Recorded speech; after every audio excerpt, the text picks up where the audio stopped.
There is a book that finds you, not a book you search for, not a title someone recommends over coffee or an algorithm surfaces because you click something adjacent.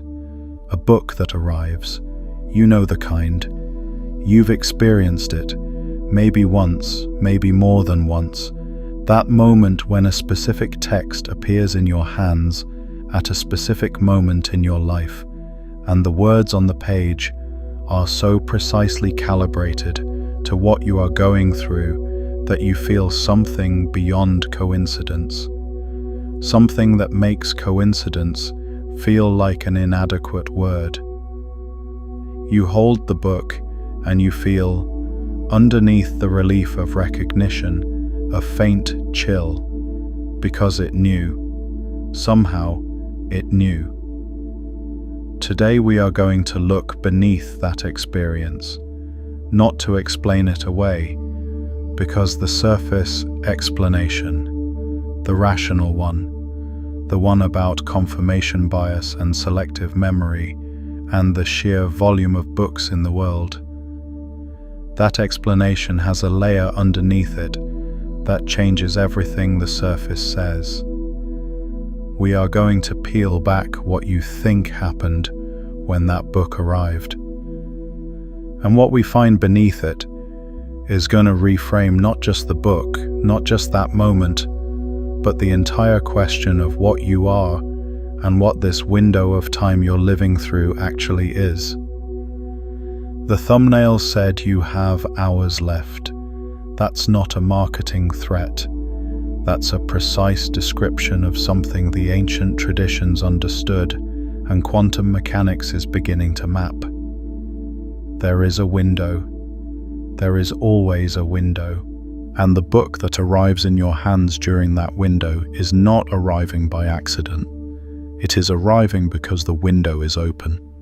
And something in the structure of reality is using every available channel to reach you while it is. Let's start at the surface. Let's start with what you think you know about books and the people who are drawn to them at critical moments. The surface understanding goes like this. You are going through something difficult, or something transformative, or something that has shaken your previous understanding of who you are. You are in a state of heightened emotional sensitivity. In that state, you are more receptive to meaning. You pick up a book, or someone gives you one, or you see one on a shelf, and because you are primed to receive meaning, the book's content seems to speak directly to your situation. Your brain is pattern matching at an accelerated rate. The book didn't find you. You found the book, and your state of mind made it feel personal. That's the surface explanation. It's clean, it's rational, it accounts for the phenomenon without requiring anything unusual about the nature of reality. Most people stop there. But there's a layer beneath that. Because the surface explanation, as tidy as it is, doesn't account for several things that the experience actually contains. It doesn't account for the timing specificity. Not just that you found a meaningful book, but that you found the right one, the one with the exact passage, the exact concept, the exact reframing you needed, within hours or days of the precise moment you needed it. Confirmation bias explains why a vaguely relevant book feels meaningful. It doesn't explain why the book that appears contains the specific technical vocabulary of your specific interior crisis. It doesn't account for the physical improbability of the chain of events that delivered the book to you. A friend mentioned it 3 years ago and you forgot. You saw it in a used bookstore and didn't buy it. It appeared again in someone's bag on a train. And then, on the exact week your life required it, it was sitting on a table at someone's house, and they said, "Take it." The surface explanation calls this coincidence accumulation. But beneath that label is a question the label doesn't answer. Why does coincidence accumulate around critical windows? Why does the clustering of synchronistic events intensify precisely when the stakes of transformation are highest? That's not a rhetorical question. That has an answer. And the answer lives in a layer beneath what the surface explanation can reach. Consider what the surface explanation is actually built on. It assumes a model of causality that runs in one direction only, from past to present, from cause to effect, from the external world to the interior experience of the observer. In this model, the book is an object in the world, and you are a subject moving through the world, and the encounter between you is governed by the laws of proximity and probability. You happen to be near the book. The book happened to be near you. Your emotional state happened to make you receptive. Coincidence. That's the model. And it's a model that was constructed in the 17th century by a particular tradition of natural philosophy that drew a hard line between the observing subject and the observed world. The observer is separate from what is observed. The mind is separate from matter. The interior is separate from the exterior. The book is out there. You are in here. The encounter between you is governed by the mechanics of a world that doesn't know you exist. That model has a layer beneath it, and the layer beneath it is what changes everything. Let me take you there. In 1927, a physicist named Werner Heisenberg published what would become one of the most quietly revolutionary ideas in the history of human knowledge. You've heard it called the uncertainty principle, and you've probably heard the surface version. You cannot know both the position and the momentum of a particle at the same time. The more precisely you measure one, the less precisely you can know the other. The surface version presents this as a measurement problem, a limitation of our instruments, a practical inconvenience in the lab. That's the surface. Beneath it is something that should have shattered the entire framework of how Western civilization understands reality.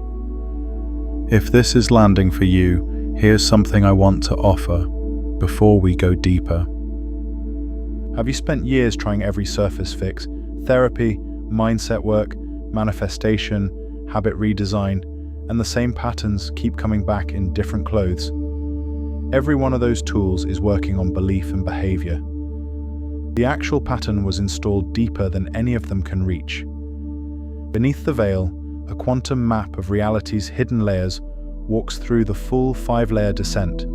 The surface reality you were handed, the layer where the pattern was actually installed, the physics underneath that, the ancient traditions that mapped the same thing thousands of years ago, and what you actually are at the bottom of all of it. This is the layer that therapy, mindset work, and manifestation could never reach. The longer you keep working the surface, the longer that deeper layer keeps generating the same life. So do this one tonight. It's waiting in the pinned comment below. Now let's continue peeling back what Heisenberg actually found, because the surface version of the uncertainty principle is itself a veil. Heisenberg's principle isn't about the limitations of our measuring tools, it's about the nature of the particle itself. The particle doesn't have a definite position and a definite momentum simultaneously. It's not that we can't know both. It's that both don't exist as fixed values at the same time. The particle exists in a state of genuine, ontological indeterminacy until the act of measurement collapses that indeterminacy into a specific value. The uncertainty isn't in our instruments. The uncertainty is in the fabric of what we call matter. Now go one layer deeper. What this means is that the solid, fixed, determined world you navigate every day, the world of objects with locations and trajectories and stable identities, is not the fundamental layer of reality. It is a surface layer. Beneath it is a quantum field in which particles exist as probability distributions, as clouds of potential positions and momenta, as something that is genuinely not yet decided until the moment of interaction. The world you see is matter that has been collapsed into specificity by the act of observation. But before that collapse, before that interaction, the underlying reality is not a thing. It is a field of possibilities. This is not metaphor. This is what the mathematics describes. This is what the experiments confirm. The double-slit experiment, in which a single particle fired at a barrier with two slits, produces an interference pattern on the other side. The pattern of a wave interfering with itself demonstrates that before observation, the particle travels through both slits simultaneously. It exists as a superposition of possibilities. The moment you observe which slit it goes through, the interference pattern disappears. The particle becomes a particle instead of a wave. The observation collapses the possibility into a specific actuality. The surface version of quantum mechanics says, "This is a strange quirk of very small things that doesn't apply to the large-scale world you live in." That's the surface. Beneath it is the question that quantum physicists have been wrestling with since the Copenhagen interpretation was first proposed. Where exactly does the quantum world end and the classical world begin? What is the precise boundary between the realm of superposition and the realm of fixed objects? And the honest answer, the one that lives beneath the comfortable surface explanation, is that no one has found that boundary, because it may not exist. The physicist Erwin Schrödinger proposed his famous thought experiment, the cat in the box, not to celebrate quantum weirdness, but to expose what he considered an absurdity in the Copenhagen interpretation. If quantum superposition applies to particles, and particles compose molecules, and molecules compose cells, and cells compose cats, then at what point in that chain of composition does the superposition stop?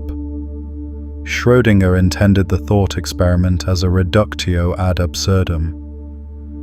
What it actually revealed is that the boundary between the quantum and the classical is not a physical location.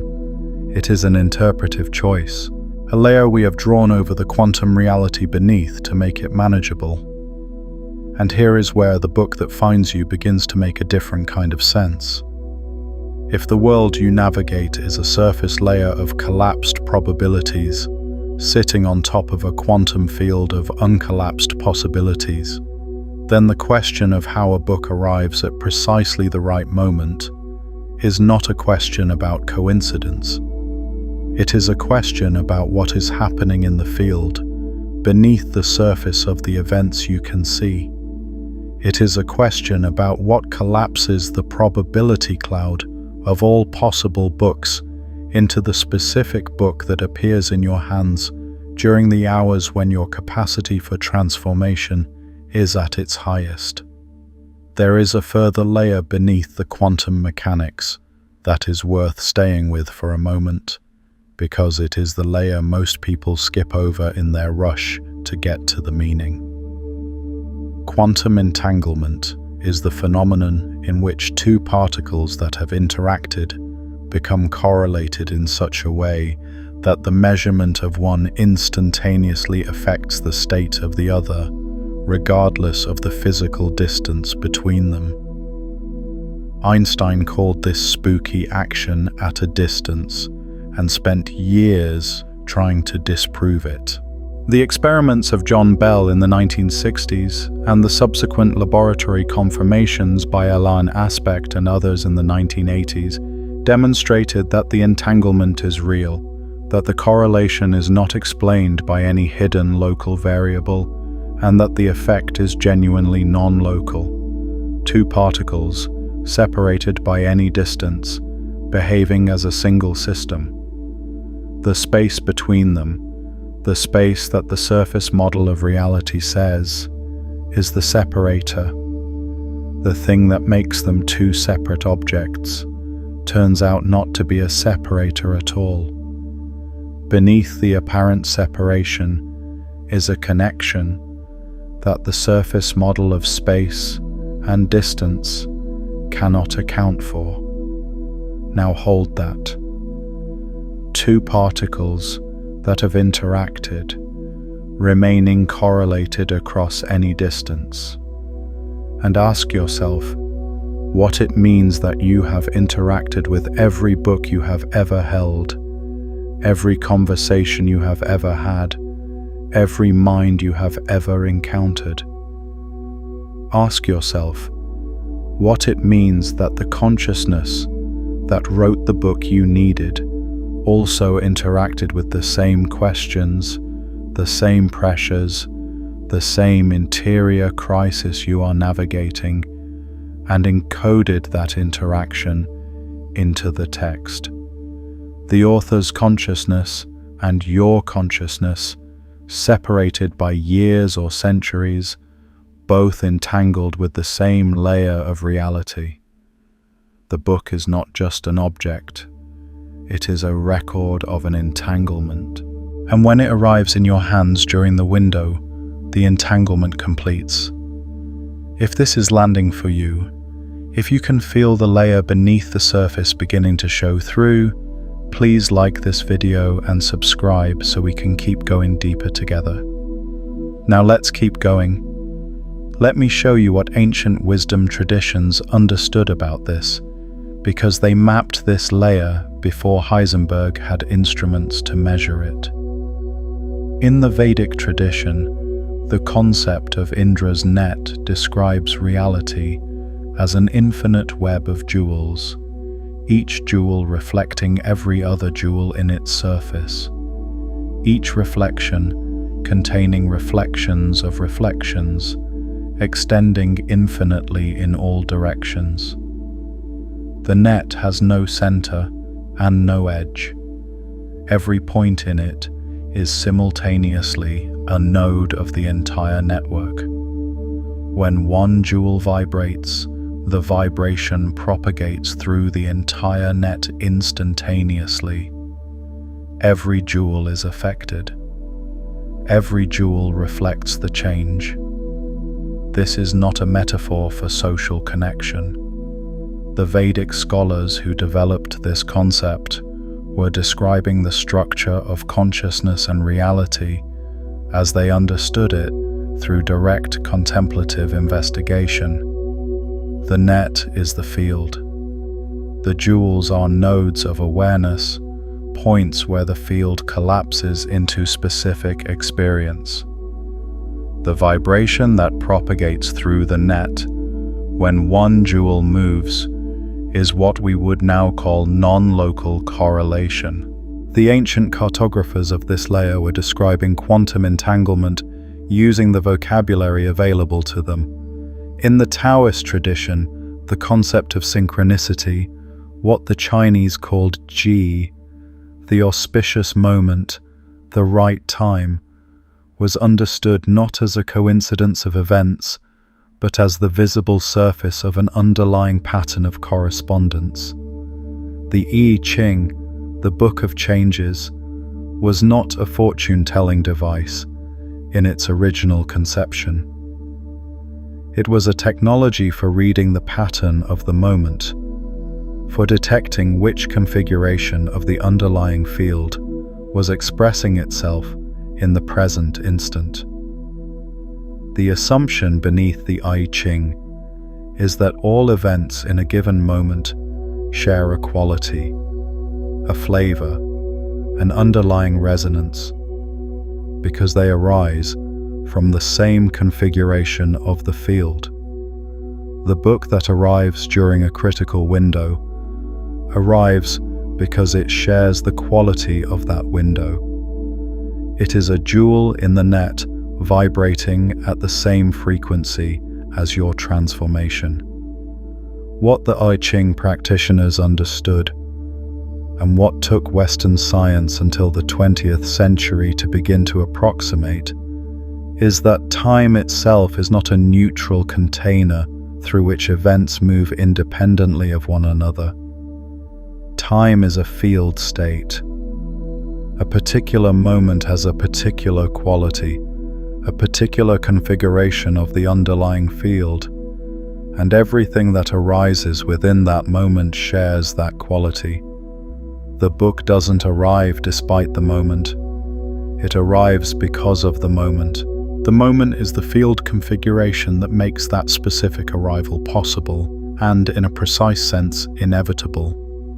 Carl Jung, who borrowed the concept of synchronicity from his decades of correspondence with the physicist Wolfgang Pauli, one of the founders of quantum mechanics, defined synchronistic events as meaningful coincidences that cannot be explained by causality, but that share a quality of meaning with the psychological state of the observer. Jung was careful to frame synchronicity as an acausal connecting principle, meaning not that one event caused the other, but that both events were expressions of the same underlying pattern. The book didn't cause your transformation. Your transformation and the book's arrival were both surface expressions of the same deep configuration. Two jewels in the net, vibrating together. The correspondence between Jung and Pauli is itself a remarkable example of the phenomenon they were trying to describe. A depth psychologist and a quantum physicist, working in entirely different domains, finding that their separate investigations kept pointing at the same layer of reality. Pauli brought the mathematics of quantum mechanics. Jung brought the clinical data of the unconscious. They met at the layer beneath both disciplines and found that the layer was the same. Their collaboration produced a paper published in 1952 titled The Interpretation of Nature and the Psyche, in which Pauli argued that synchronicity might be understood as the psychological analog of quantum non-locality. The same acausal connection that operates between entangled particles might also operate between a psychological state and an external event that shares its meaning. The paper was largely ignored by mainstream science, but the layer it was pointing at has not gone away.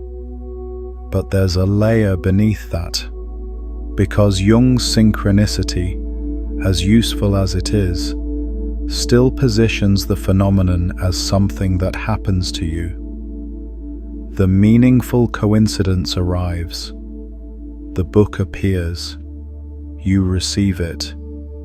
The ancient Vedic understanding goes one layer deeper. In the Vedic framework, the reason the net vibrates in a particular pattern at a particular moment is not random. It is a function of the state of awareness of the nodes within it. Your awareness, your readiness, your proximity to transformation is not just a receiving condition, it is a transmitting condition. The jewel that is ready to see the reflection is also the jewel that is changing the configuration of the net. You are not just receiving the book. You are, at the level of the field beneath the surface, calling it. This is the layer most people never reach. They stop at the surface, the book arrived. They go one layer down, it was a meaningful coincidence. They go another layer down, it was synchronicity and a causal correspondence. But the layer beneath synchronicity is agency, not the conscious, deliberate agency of deciding to find a book. The deeper agency of a consciousness that is in the process of transformation and is therefore at the level of the quantum field, reorganizing the probability distributions of the events in its vicinity. Let me be precise about what I mean, because this is the layer where the language has to be careful. In quantum mechanics, the wave function of a particle describes the probability distribution of all the possible states that particle could be in when measured. Before measurement, all those states are simultaneously real in a specific mathematical sense. They are not equally likely, but they are all present in the superposition. The measurement, the act of interaction, collapses the wave function into a single outcome. What determines which outcome the collapse produces? This is one of the deepest unsolved questions in physics. The Copenhagen interpretation says the collapse is fundamentally random, governed by the probability distribution, but not determined by any underlying cause. The many worlds interpretation says every possible outcome actually occurs in branching parallel realities. The pilot wave theory says there is a hidden variable, an underlying guidance field that determines the outcome. And there is a fourth interpretation, one that mainstream physics has largely resisted, but that a number of serious physicists have continued to develop, that places the observer, specifically the act of conscious observation, as a factor in the collapse. The physicist John von Neumann, in his 1932 mathematical formulation of quantum mechanics, demonstrated that if you trace the chain of physical interactions involved in a measurement all the way back, the chain doesn't terminate in a physical event. It terminates in the consciousness of the observer. Von Neumann wasn't making a mystical claim. He was following the mathematics, and the mathematics pointed to consciousness as the boundary condition of the collapse. Eugene Wigner, who won the Nobel Prize in Physics in 1963, took von Neumann's argument seriously and concluded that the consciousness of the observer must play a role in the collapse of the wave function. Wigner's friend thought experiment asks what happens when one observer measures a quantum system and then reports the result to a second observer. From the perspective of the second observer, the first observer and the quantum system are themselves a quantum system in superposition until the second observer receives the report. The consciousness of the second observer collapses the superposition that includes the first observer. This implies that consciousness is not just a receiver of quantum information. It is a participant in the collapse of quantum possibility into physical actuality. Now, hold that layer in your mind, and let's go back to the book. If consciousness participates in the collapse of quantum possibility into physical actuality, then a consciousness in the specific state of high-stakes transformation, a consciousness that is at the edge of a significant reorganization of its own structure, is a consciousness that is generating an unusually intense field of collapse. It is collapsing the quantum possibilities in its vicinity with unusual force and specificity. The probability distribution of events in its environment is being shaped by the intensity of its own process of becoming. The book that finds you doesn't defy physics. It is physics. It is what happens when a consciousness in radical transformation begins to collapse the probability field of its environment in the direction of what it most needs. This is the layer beneath the surface of the experience you've had. Let me bring you a story. There was a woman named Mara who had spent 17 years building something she was proud of. Not a business, not a career in the conventional sense, but a self, a version of herself that was coherent and functional and respected. She had assembled this self carefully, from the outside in. She had learned what was expected, and she had delivered it consistently, and the world had rewarded her for the delivery. She was good at the surface. She was skilled at presenting the layer that other people needed to see, but Mara had a private knowledge that she kept beneath the surface of her assembled self. She knew that the coherent, functional, respected version of her was a surface. She knew, in the way that people who have built themselves from the outside in always know, that if you removed the structure of expectation and reward and the eyes of others, what remained was something she had never quite looked at directly, something she had kept veiled even from herself. One autumn, the structure began to give. Not dramatically, not in the way that makes for a clean story. It gave in the way that surfaces give when the layer beneath them is pressing up. Small cracks, a conversation that went wrong in a way she couldn't explain.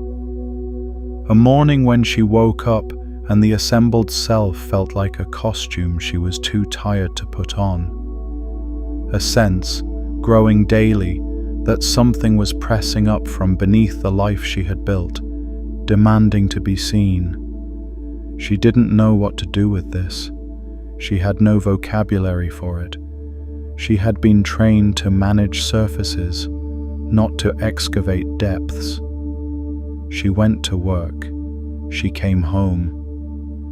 She sat in her apartment in the evenings and felt the pressure of the unnamed thing beneath her assembled life and didn't know what to call it or what to do about it. On a Tuesday in November, a colleague she barely knew left a book on her desk. The colleague had found it at a street sale and thought Mara might like it, for no particular reason she could articulate. The book was old, the spine worn, the cover faded. Mara almost put it in the bag she kept for donations. Instead, she opened it on the train home. The book was about a concept she had never encountered. It was about the difference between the self that is constructed in response to the world and the self that exists beneath that construction. It used different language than I am using now. It was written in a different century, by someone working in a different tradition.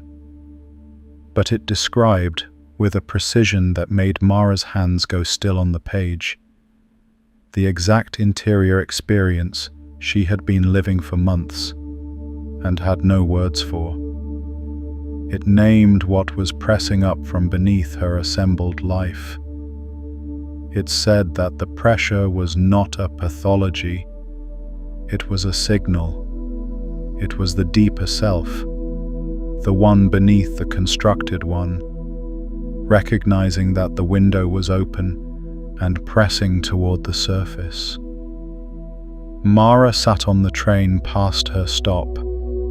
She sat until the train reached the end of the line and the conductor walked through the car. She had read 140 pages. She had not felt the time pass. She felt, sitting in the empty train car at the end of the line, that something had been given to her. Not information, not advice, a mirror.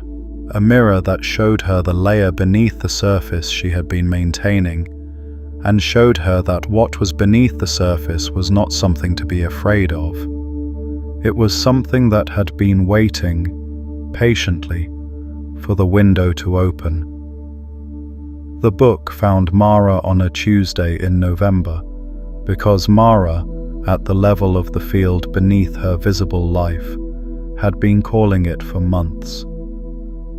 The pressure she felt every evening in her apartment was not just psychological distress.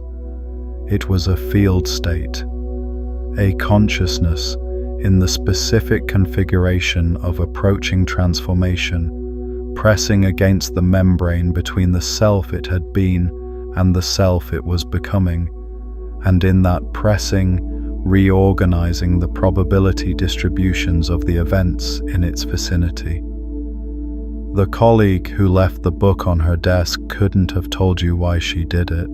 She just felt like Mara might like it. That feeling was the surface expression of a field event. The field was closing the circuit between the book and the consciousness that needed it. That's not belief. That's what quantum mechanics found beneath the surface of matter, applied to the surface of a life. There is something else worth noting about Mara's story that the story itself doesn't make explicit. The book that found her was not the first signal the field had sent. In the weeks before the Tuesday in November, there had been other signals. A documentary she watched without quite knowing why that touched on similar themes. A conversation at a dinner party that turned, inexplicably, to the question of the difference between the life you build and the life you are. A dream she dismissed on waking, but that left a residue of feeling she couldn't name. The field had been sending signals for weeks. The book was not the first attempt. It was the one that landed, because by the Tuesday in November, the surface layer of Mara's constructed self had cracked just enough that the signal could get through. The field doesn't send one signal and give up. It sends signals through every available channel, continuously, calibrating to the current permeability of the surface it is trying to reach. The book that finds you is usually the culmination of a sequence of signals, most of which you received without recognizing them as signals at all. I want to pause here and ask you something directly. Has there been a moment in your own life when something arrived, a book, a conversation, a single sentence from a stranger, and you felt the surface of what you thought you knew crack open just enough to see a layer beneath it? What was the hidden layer that came through? Drop it in the comments. Not the story of how it arrived. The layer beneath the story. What did you suddenly see that had been there all along? Now let's go to the layer the story is pointing toward, because the story is not the deepest layer. It's the illustration of it. The title of this transmission is about chosen ones. Let me dismantle the surface version of that phrase before I show you what's beneath it. The surface version of the chosen one is a figure from mythology and religion. Someone selected by a divine authority for a special purpose. Someone marked from birth, or called by name, or given a mission that sets them apart from ordinary people. The chosen one narrative, in its surface form, is a story about exception, about the special few who are designated for transformation while the many remain unchanged. This is the layer most people engage with when they encounter the language of being chosen, and it's the layer that makes the concept either comforting or off-putting, depending on whether you see yourself in the exception or among the many. But there's a layer beneath that. The original use of chosen language in the wisdom traditions was not about divine favoritism. It was about readiness. A chosen one, in the deeper layer of the concept, is not someone who has been selected by an external authority. It is someone whose interior state has reached the specific configuration that makes transformation possible. The choosing is not something done to you from outside. It is something that happens in you, in the field of your own consciousness, when the conditions for a fundamental reorganization of your understanding of yourself and reality have been met.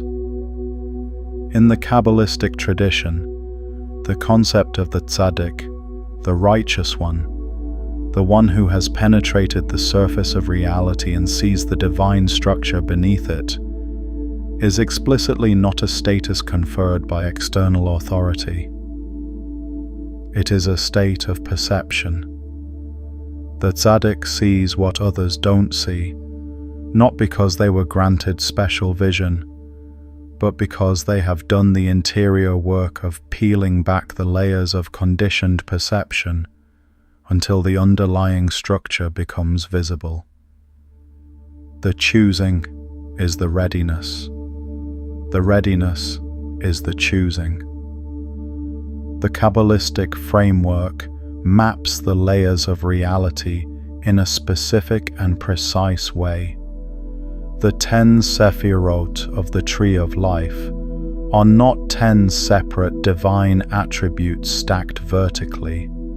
They are 10 layers of the same underlying reality, each layer being a more condensed, more specific, more surface expression of the one above it. The highest layer, Kita, the crown, is the layer closest to the undifferentiated source, the layer where the distinction between the observer and the observed has not yet formed.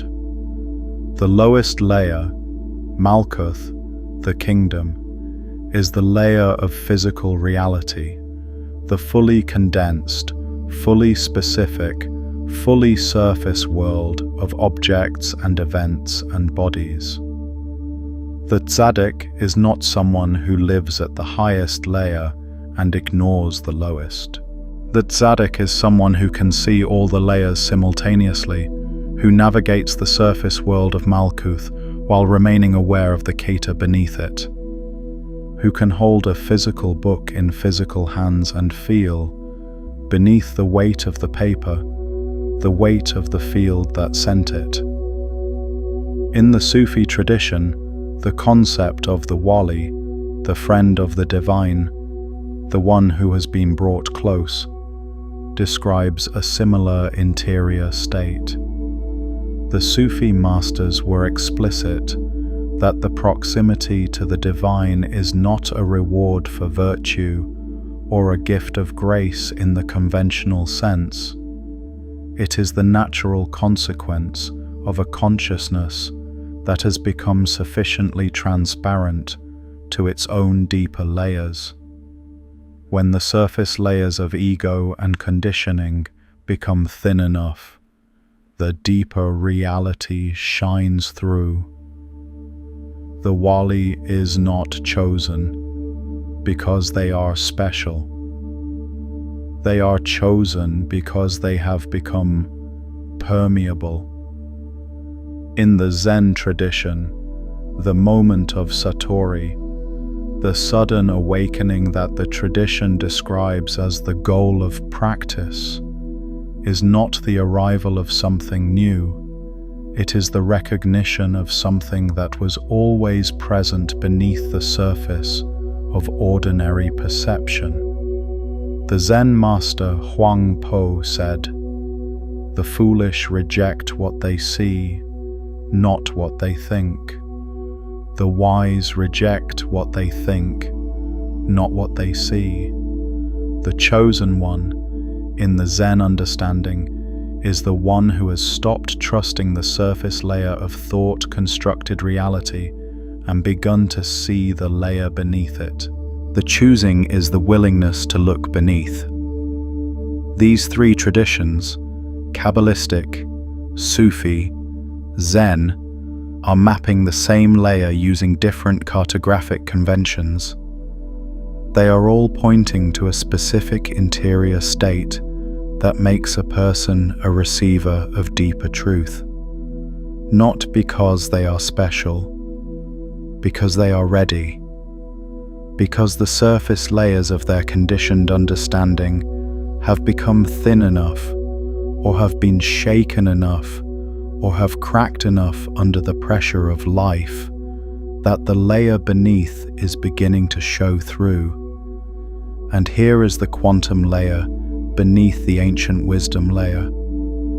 A consciousness in the state of readiness for transformation is a consciousness in which the habitual collapse patterns, the automatic ways in which the quantum field of possibility is being collapsed into the specific actuality of a particular life, are being disrupted. The habitual collapse patterns are what we call personality, identity, the self.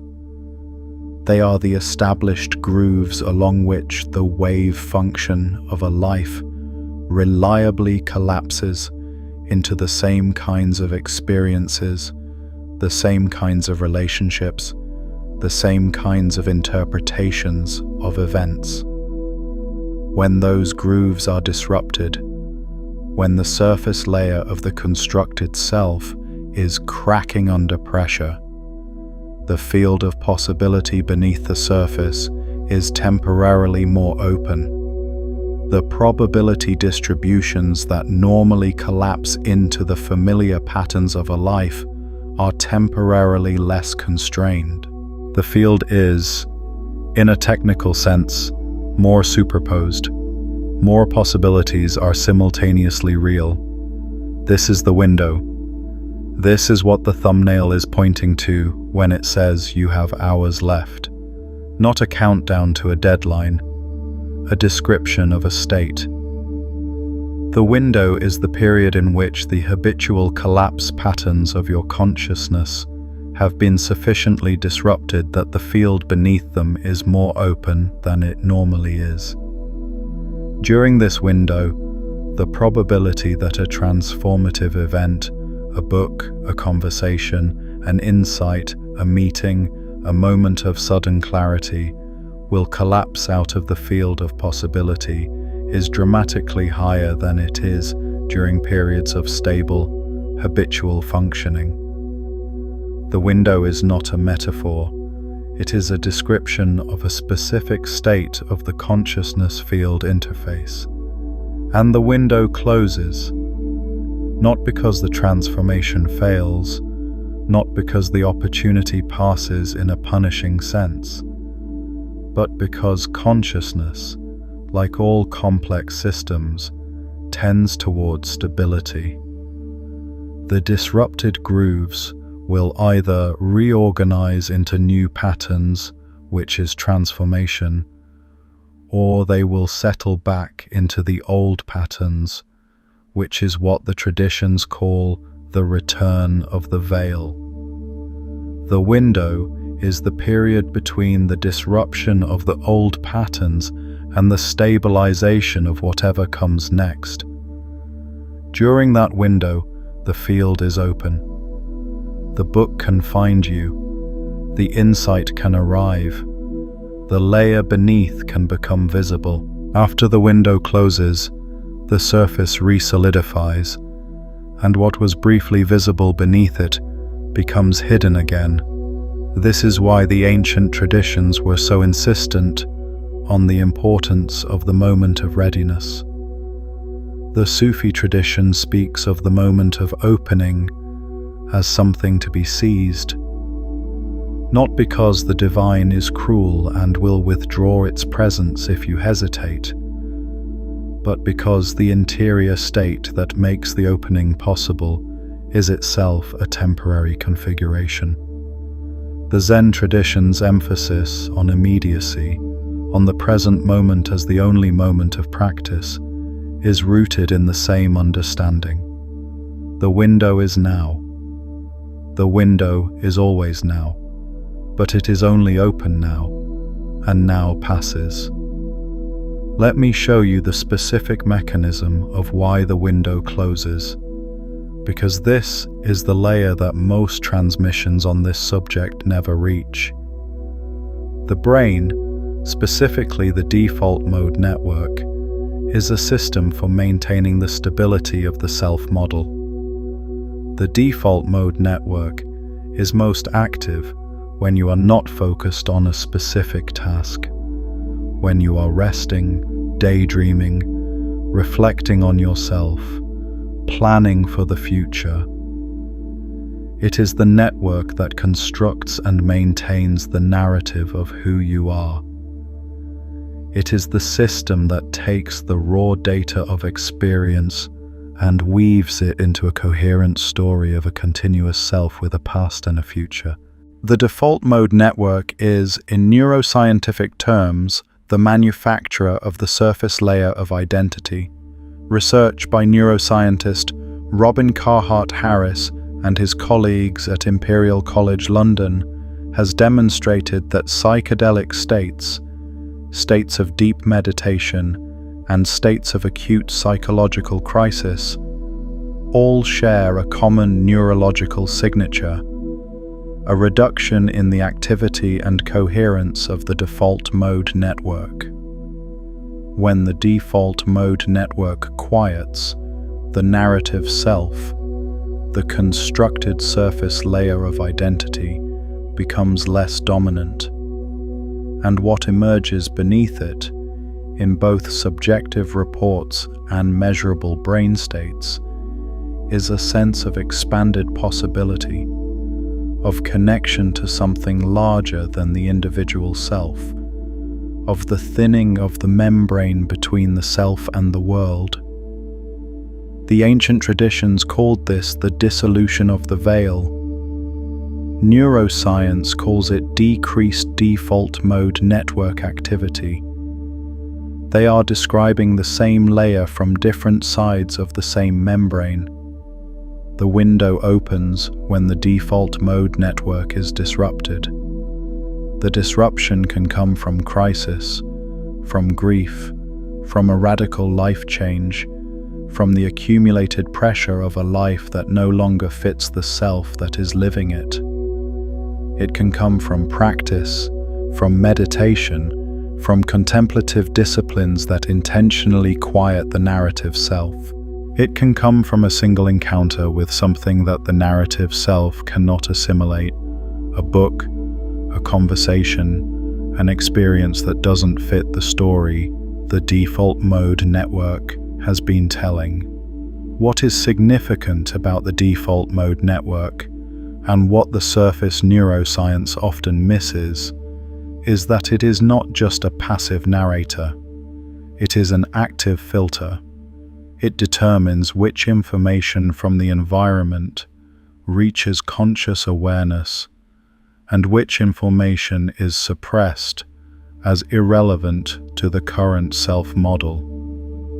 When the default mode network is operating normally, at full coherence, it is filtering out an enormous amount of information that doesn't fit the existing narrative of who you are and what your life is. The signals the field is sending, the books, the conversations, the moments of unexpected resonance are being filtered out continuously by a system whose primary function is to keep the surface layer of identity stable. The window opens not just because you become more receptive. It opens because the filter is disrupted. The information that was always there, always being sent, suddenly gets through, and the window closes when the default mode network restabilizes, when the narrative self reconstructs itself around the disruption, either incorporating what happened into a new story or excluding it as an anomaly and returning to the old one. The period between disruption and restabilization is the window. It is the period in which the layer beneath the surface is most accessible. It is the period in which the book that finds you can change not just what you think, but what you are. This is the layer beneath the surface of the chosen one concept. You are not chosen because you are special. You are chosen because your default mode network is disrupted. Because the surface layer of your constructed identity is thin enough, or cracked enough, or under enough pressure that the layer beneath it is showing through. The book arrives because the field is open, and the field is open because you are in the window. Now let me take you to the layer beneath that, because there is one more layer, and it is the most important one. The question the surface version of the chosen one narrative never asks is this: what is it that is doing the choosing? If the choosing is not the action of an external divine authority, and if the window is the result of a disruption to the surface layer of identity, then what is the agent? What is the force that presses up from beneath the surface self, that creates the pressure Mara felt in her apartment every evening, that calls the book from the field? The Vedic tradition has a specific answer. They call it the Atman. Not the soul in the conventional religious sense, but the witness consciousness, the awareness that underlies and precedes the constructed self. The Atman is not a thing you have. It is what you are beneath what you think you are. It is the awareness in which the constructed self arises and subsides. It is the jewel in the net that reflects every other jewel. It is the layer beneath the layer beneath the layer. And the Vedic understanding is that the Atman is not passive. It is not a neutral witness. It is the source of the pressure that opens the window. It is the deeper self pressing up against the surface self, not to destroy it, but to transform it. To peel back the surface layer so that the awareness beneath can see itself more clearly. The Sufi tradition calls this the ruh, the spirit that is breathed into the human form, the divine breath that is the deepest layer of what a person is. The ruh is not a thing you have. It is what you are beneath the nafs, the ego self, the constructed identity. And the Sufi understanding is that the ruh is always pressing toward expression, always pressing against the nafs, always creating the pressure that, when the window opens, becomes the force of transformation. The Zen tradition doesn't name it, because naming it would make it another object for the surface mind to grasp. But the tradition points to it constantly, in the koan, the paradoxical question that cannot be answered by the surface mind, and therefore forces the surface mind to stop, to exhaust itself, to fall quiet, and in that falling quiet, to reveal the layer beneath, the layer that was always there, the layer that is doing the seeing, the layer that cannot be seen because it is the seeing itself. And here is where quantum mechanics offers something the ancient traditions couldn't quite articulate, not because they lacked the insight, but because they lacked the vocabulary. The physicist David Bohm, who worked with Albert Einstein at Princeton, and later developed his own interpretation of quantum mechanics, proposed the concept of the implicate and explicate orders. The explicate order is the world of visible, measurable things, the surface layer of reality. The implicate order is the underlying field from which the explicate order unfolds, the quantum field of superposed possibilities that collapses into specific actualities. Bohm's insight was that the implicate order is not just the substrate of the physical world, it is the substrate of consciousness as well. Mind and matter are both enfolded expressions of the same implicate order. They are not two different things, they are two different surfaces of the same depth. Bohm called the deepest layer of the implicate order the hollow movement, a term that points to the fact that the underlying field is not static. It is not a ground. It is a process. It is movement. It is what the Vedic tradition calls Brahman, the underlying dynamism of reality that is not a thing but a happening. And in Bohm's framework, consciousness is not separate from this movement. Consciousness is the part of the hollow movement that is aware of itself. The Atman, in Bohm's language, is the hollow movement knowing itself through the instrument of a human life. Bohm's concept of the implicate order has a specific implication for the book that finds you that is worth making explicit. In the implicate order, the information that constitutes the book, every concept, every sentence, every specific formulation of the exact idea you needed, is enfolded into the field, not stored somewhere in physical space, but enfolded into the structure of the underlying reality, the way a hologram enfolds the entire image into every part of the plate. When the book unfolds into your hands, it is not arriving from somewhere else. It is unfolding from the same field that is unfolding as you. The book and the reader are two explicate expressions of the same implicate pattern. The pattern was always complete. The unfolding is the moment of recognition, the pressure that opens the window, the force that presses up from beneath the surface self and calls the book from the field. Is the hollow movement pressing toward greater self-awareness through the instrument of your life? You are not just a consciousness in a field. You are the field becoming conscious of itself. The book that finds you is the field reaching toward itself through the medium of your readiness.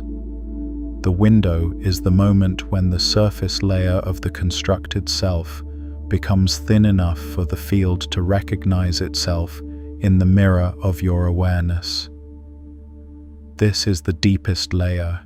This is what was beneath the experience of the book that found you.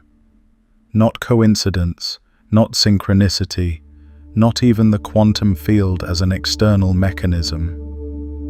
The field is you. The choosing is you. The book is the field reaching for itself, through you, during the window when you are most transparent to your own depth.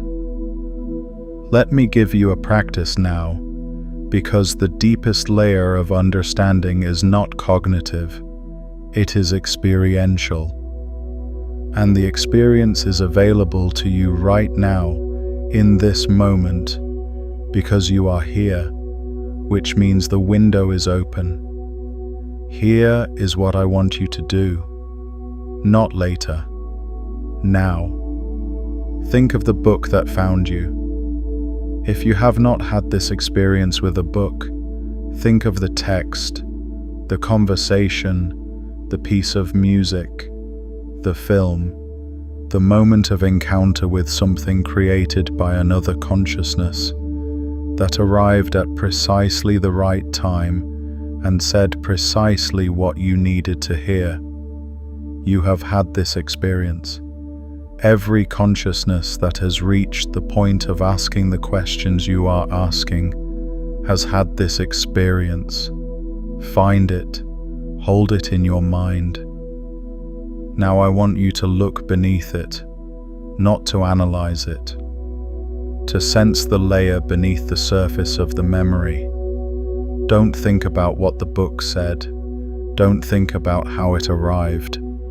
Go beneath the content of the memory to the quality of the moment of encounter, the quality of the moment when you realized this was not a coincidence. What did that feel like in your body?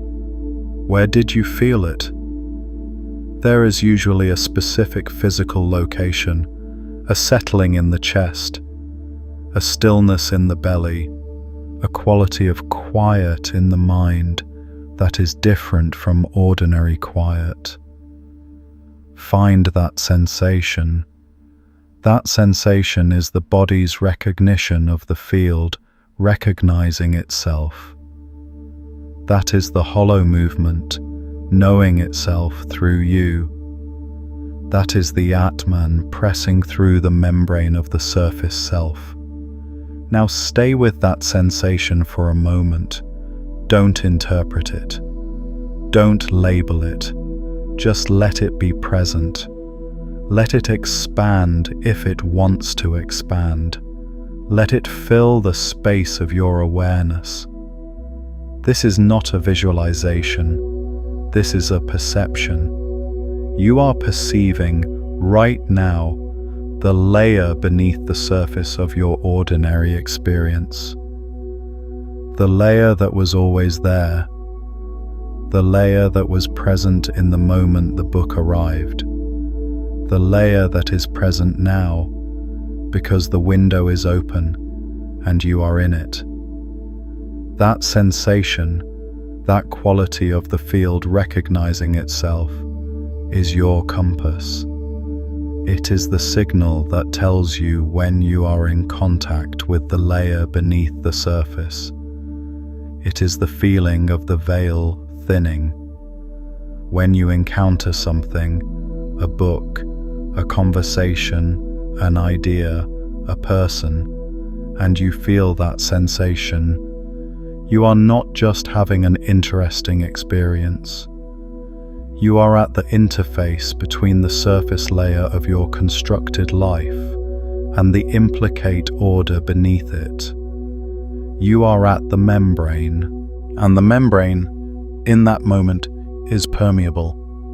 The practice has a second movement, and this is the one most people skip. Once you have found the sensation, once you have located the feeling of the field recognizing itself in your body, the second movement is to ask what the sensation is pointing at beneath the occasion that produced it. Not what the book meant, not what the coincidence signified. What is the layer beneath the occasion? Because every book that finds you is a finger pointing at a moon. The book is the finger. The moon is the layer beneath. The sensation of recognition is what happens when your awareness moves from the finger to the moon. When you stop looking at the book and start looking at what the book is pointing at. The practice is to learn to recognize that sensation and to follow it. Not to chase it, because chasing it brings you back to the surface, back to the ego that wants to have the experience. But to notice it, to honor it, to let it guide your attention toward whatever it is pointing at. The book that finds you is always pointing at something beneath itself. The sensation of recognition is the signal that you have made contact with the layer it is pointing at. This is how the chosen ones navigate, not by following a map drawn by someone else, by learning to read the signal of the field recognizing itself through them. The book is the occasion. The sensation is the compass. The transformation is what happens when you follow the compass into the layer beneath the occasion. Now let me address the urgency the thumbnail is pointing to, because we have been building toward it, and it is time to look at it directly. You have hours left. not as a threat, as a description of the physics of the window. The disruption that opened your window, whatever it was, whatever shook the surface layer of your constructed identity enough to make you permeable to the depth beneath it, that disruption has a duration. The neuroscience is clear on this. The default mode network, when disrupted, does not remain disrupted indefinitely. It is a self-stabilizing system. It will reconstruct. The question is not whether it will reconstruct. The question is what it will reconstruct around.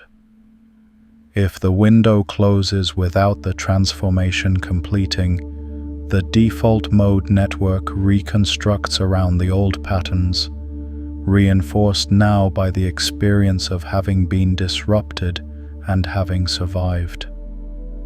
The surface layer re-solidifies, often thicker than before. The veil reforms. The layer beneath becomes less accessible, not because it has gone anywhere, it is always there, but because the habitual collapse patterns have re-stabilized into grooves that don't include the deeper layer as a regular destination. If the window closes with the transformation completing, or even significantly advancing, the default mode network reconstructs around new patterns. Patterns that include the layer beneath as a known territory. Patterns that have been reorganized to make the depth a regular destination rather than an occasional emergency. The surface doesn't disappear. You still live on the surface. You still navigate the visible world. But the surface is now transparent to you in a way it wasn't before. You can see through it. You know what's beneath it. And the book that found you during the window becomes not just a meaningful memory, but a permanent alteration in the structure of your perception. This is the transformation the window is for. This is what the hours are about. The ancient traditions understood this. The Sufi concept of the moment of opening was paired with an equally emphatic teaching about the danger of the moment passing unexploited. The Sufi master Rumi wrote about the heart that is ready to receive the divine breath and then turns away, not out of malice, but out of the habitual preference for the familiar surface. The turning away is not a sin in Rumi's understanding. It is a tragedy, because the moment passes and the heart that was briefly open recloses, and the next opening may be years away, or may require a far more painful disruption to achieve. The Zen tradition's urgency about practice is rooted in the same understanding. The koan is not a puzzle to be solved at leisure. It is a tool to be worked with intensity during the window of genuine inquiry. The window of genuine inquiry is the period when the surface mind has been sufficiently destabilized by the encounter with the unanswerable question that the layer beneath is accessible. Work the koan during that window, and the surface mind may exhaust itself and fall silent, revealing the layer beneath. Wait until the surface mind has restabilized, and the koan becomes an intellectual exercise, interesting but not transformative. The Kabbalistic tradition speaks of the moment of divine opening, the moment when the gates of understanding are accessible, as a moment to be seized with full attention and full intention. The Kabbalists were not being dramatic. They were describing a real feature of the architecture of consciousness. The gates are not always open. The window is not always present. When it is present, the appropriate response is not to plan to walk through it later. It is to walk through it now. You are in the window now. Not because I am telling you that you are, because you are here. Because you found this transmission. Because the book that found you, or the equivalent of it, has already begun the process of disrupting the surface layer of your constructed understanding. Because you are asking the questions that only get asked during windows. The surface layer of your life, the one that was coherent and functional and stable, has developed enough cracks that the layer beneath is showing through. That is why you are here. That is the window. The hours you have left are not a countdown to a deadline imposed from outside. They are a description of the duration of the specific interior state you are in right now, the state in which the field is open, the state in which the book can find you and the transformation can complete, the state in which the chosen one, which is not a special person but a specific state of readiness, is fully active. What you do during these hours determines what the default mode network reconstructs around, not in a pressured, anxious sense, in a precise, architectural sense. The consciousness that uses the window to go deeper, to follow the sensation of recognition into the layer beneath the surface, to let the book do what it arrived to do. That consciousness reconstructs around a new pattern. A pattern that includes the depth as known territory. A pattern that makes the next window easier to enter and more productive to inhabit. The consciousness that uses the window to feel the disruption and then return to the surface as quickly as possible, to assimilate the meaningful coincidence into the existing narrative and move on. That consciousness reconstructs around the old pattern, reinforced, and the next window requires more disruption to open. This is not a judgment, it is a description of how the system works. The system is not punishing you for returning to the surface. It is simply responding to the collapse patterns you are generating. If you collapse the field back into the old patterns, the field responds by making those patterns more stable. If you collapse the field into new patterns, the field responds by making those patterns more stable. The window is the moment when the collapse is happening and the direction of the collapse is most fluid, most open to your participation. Let me give you the specific thing the book that finds you is always asking you to do, because this is the layer beneath all the books, beneath all the synchronicities, beneath all the windows. This is the core. Every book that finds you during a window is asking you to revise your understanding of what you are, not to add information to your existing self-model, to revise the model itself, to peel back the surface layer of your identity, the one that was constructed in response to the world, and to look at what is beneath it. The book is not the transformation. The book is the occasion for the transformation. The transformation is the revision of what you take yourself to be. The surface layer of identity says, I am this collection of experiences, this history, this set of characteristics, this role, this body, this name. The layer beneath that says, I am the awareness in which all of those things appear. I am the field that is collapsing into this particular pattern of experience. I am the jewel in the net that is reflecting every other jewel. I am the hollow movement knowing itself through this instrument. The shift from the first understanding to the second is not a philosophical preference. It is a perceptual event. It is the moment when the surface layer of identity becomes transparent and the layer beneath becomes visible. It is what the traditions call awakening, or enlightenment, or liberation, or the dissolution of the veil. And it is not a single moment that happens once and is complete. It is a process of progressive transparency, layer by layer, each book peeling back another surface, each window revealing another depth.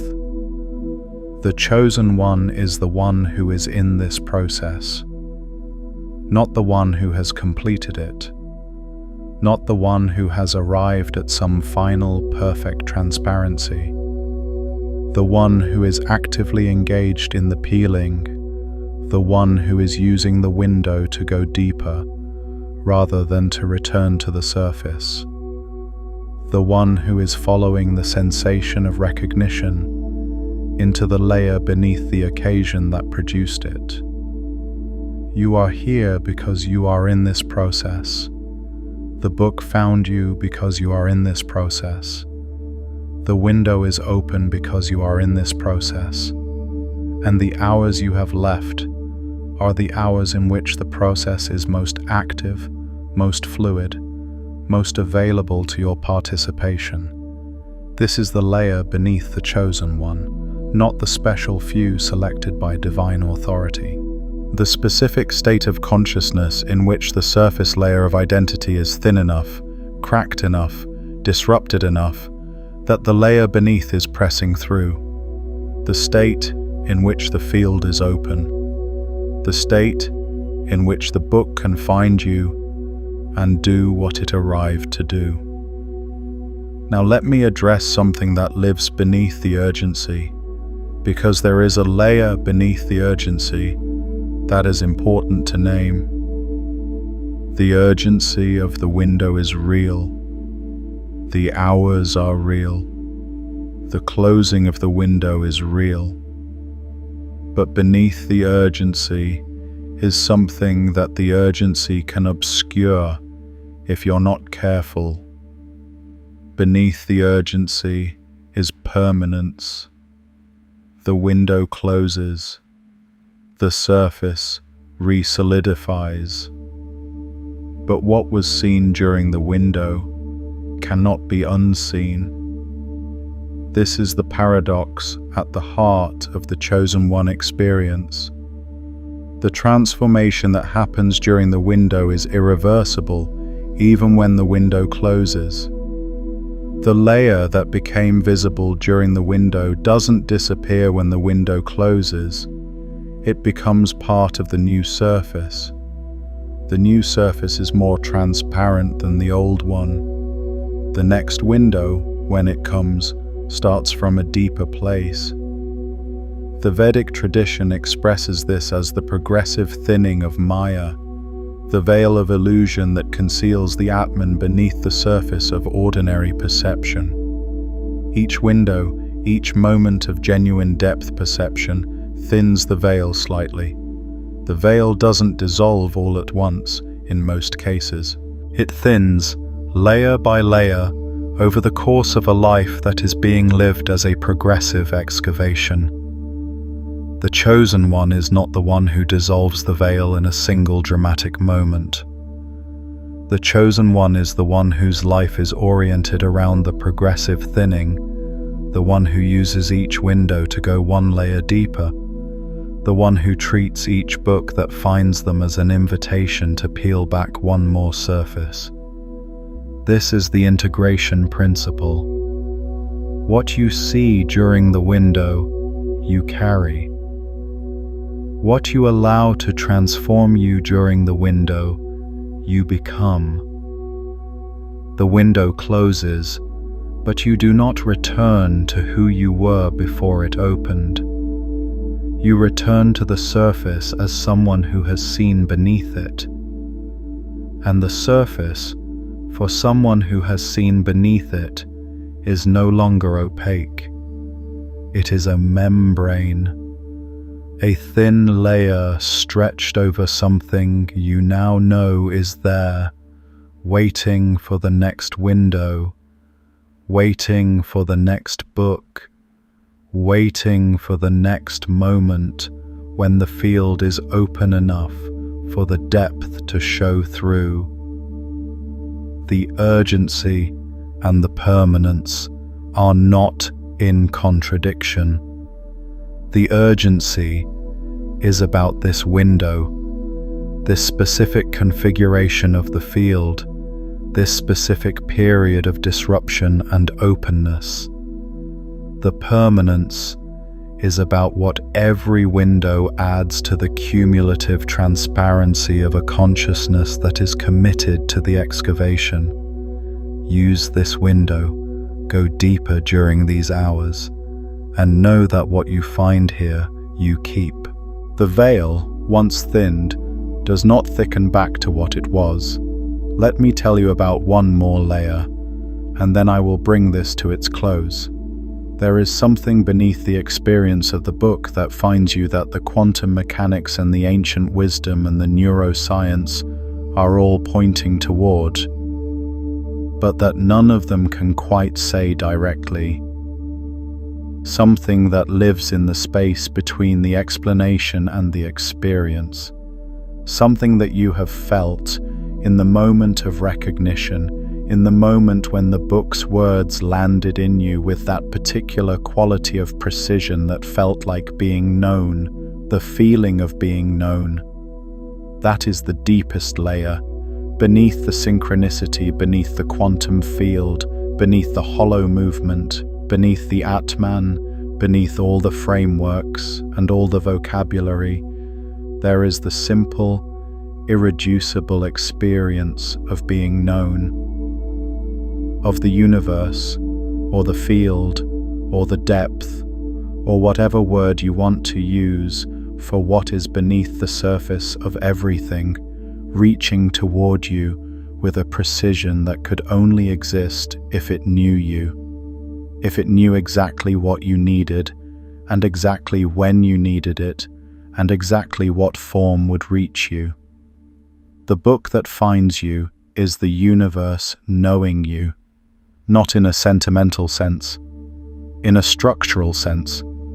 The field that underlies all things, the implicate order, the hollow movement, the Atman, is the same field that is expressing itself as you. When the book arrives, it is not something external reaching toward you. It is the depth of what you are reaching toward the surface of what you are. It is the field knowing itself through the specific form of your readiness.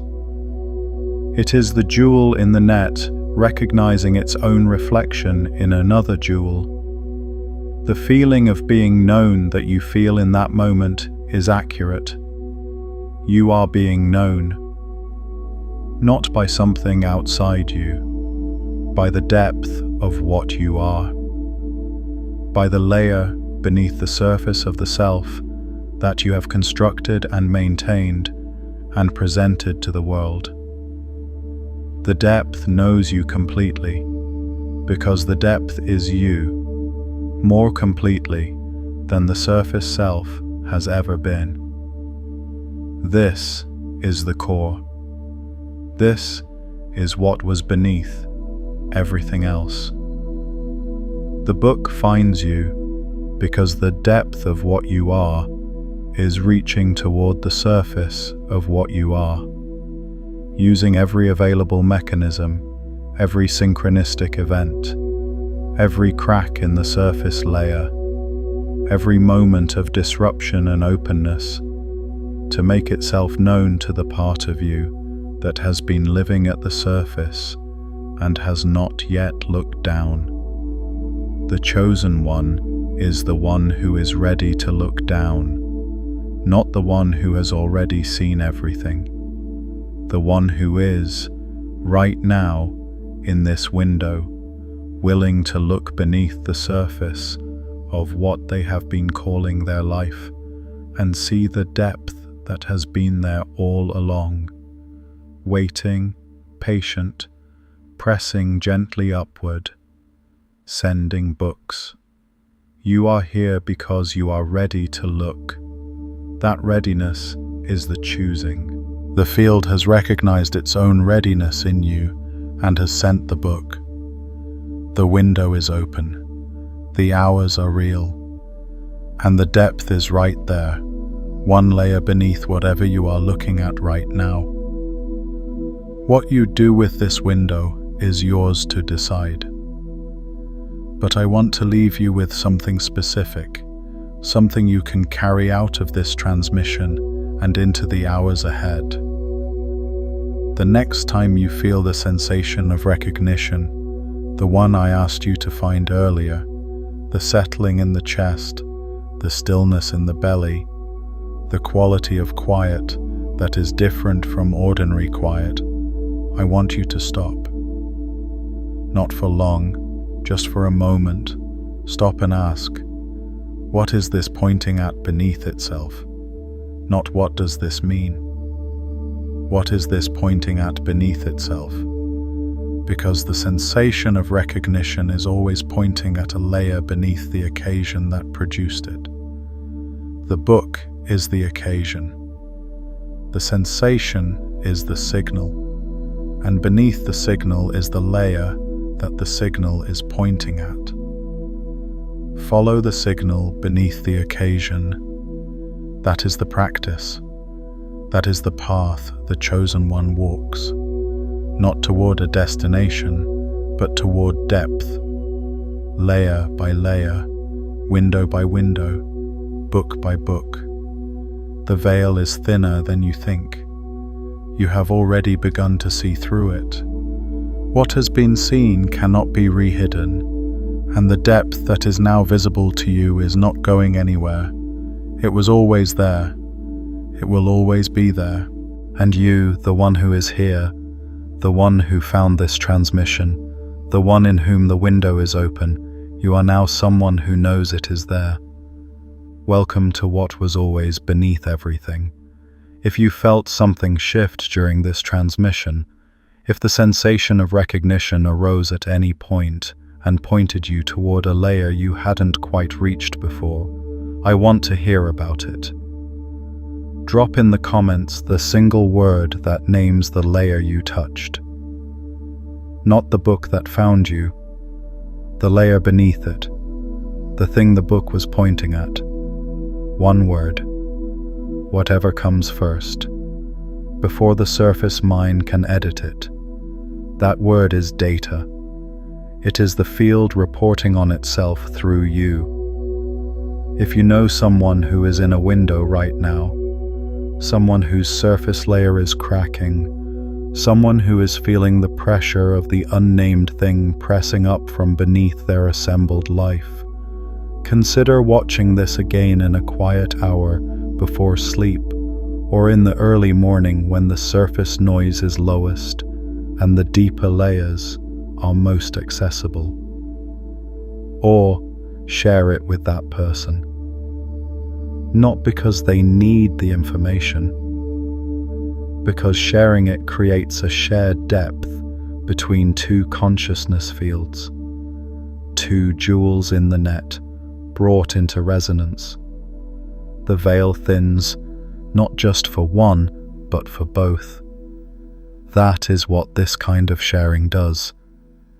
Stay beneath the surface. The depth is where you actually live.